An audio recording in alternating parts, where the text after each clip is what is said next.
I think sometimes we pick this thing up and we're like, okay, what do I do first? Should I do scales? Should I play my tune? Should I practice rolls? And then we go eat a donut instead. Not saying that's a bad thing. Donuts, all for 'em. But today's video might help you like practicing as much as you like donuts.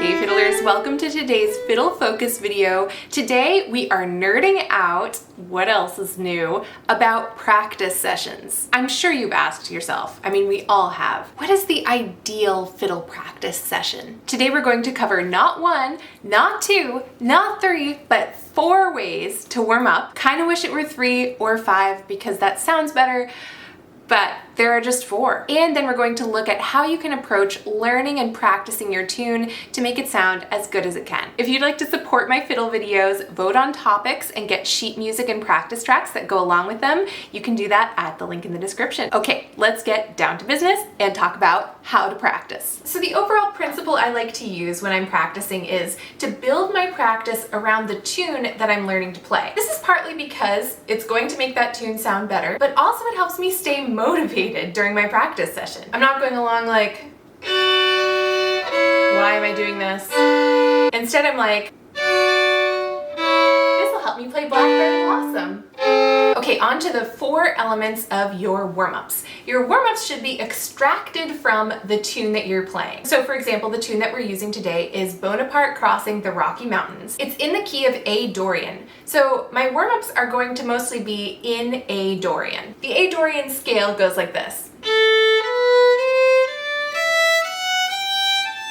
So that's the scale we're going to use for all of our warm-ups. In my warm-ups, I like to focus on tone, intonation, rhythm, and a technique that's going to help me with the tune. So let's start with tone. There's so many different things that affect the tone of our violin. And so if there's one that I'm particularly struggling with or I'm really trying to work on, for example, trying to keep my right hand in the correct bow hold, then I'll take some time during my practice session to work entirely on that. I might play a scale, and before I start, I'll just check and make sure my thumb is curved, because that's gonna help my right hand relax, and then I can get a smoother, more relaxed tone.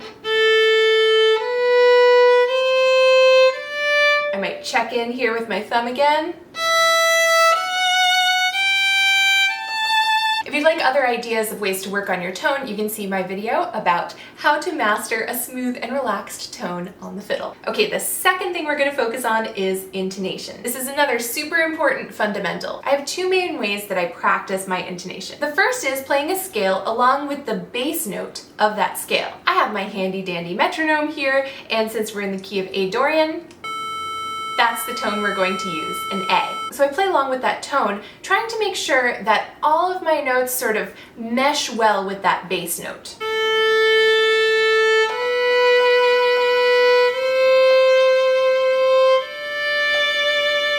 I play really slowly as well, just to make sure that I'm getting those finger placements just right. If one's a little off, it's gonna sound weird with that bass tone. Another way I like to practice my intonation is with double stop scales. These are just normal 1-octave scales, but you're playing both strings at the same time. For example, in A Dorian, if you're playing an A Dorian scale,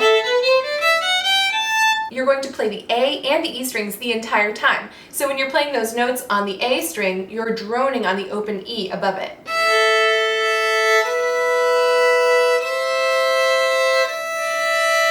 And you're checking each note to make sure it sounds okay with that open E. Then moving on, you're going to drone on the open A below the notes on the E string.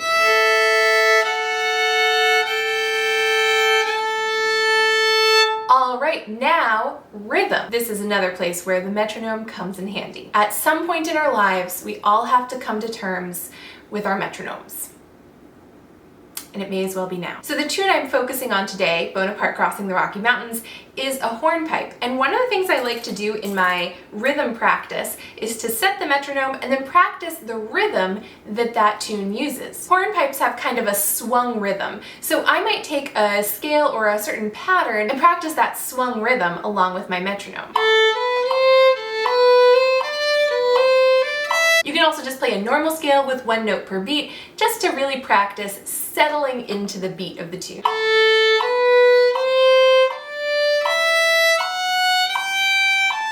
And the last part of our warm-up session, we're going to focus on a technique. This might be a bowing technique, it might be an ornament in the piece, something that's a little tricky. For example, in this tune, we have something called 3-3-2 bowing. This means there are 3 separate bows, 3 notes slurred, and then 2 separate bows. So you might practice that bowing pattern on a patterned scale, so something like this.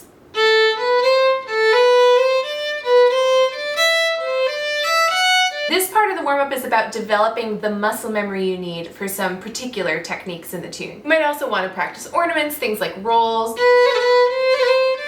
or slides,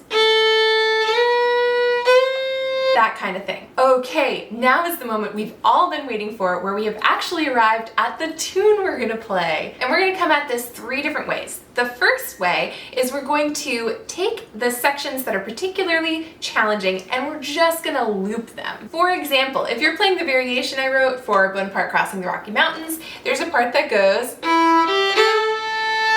where your 3rd finger slides up to a unison. You might just do that 7 million times. I like to practice the tricky parts of a tune so much that they become the easy parts of the tune. The next thing to do is to play the tune slowly. And when you're doing this, you might want to focus on one particular thing. For example, the tone issue that you were working on at the beginning of your practice session. You might play through it slowly and just check to make sure your thumb is curved. Or you might be working on intonation and play the bass note of the tune in the background. Or you might be working on rhythm and have the metronome on while you play it. So here it is with the metronome.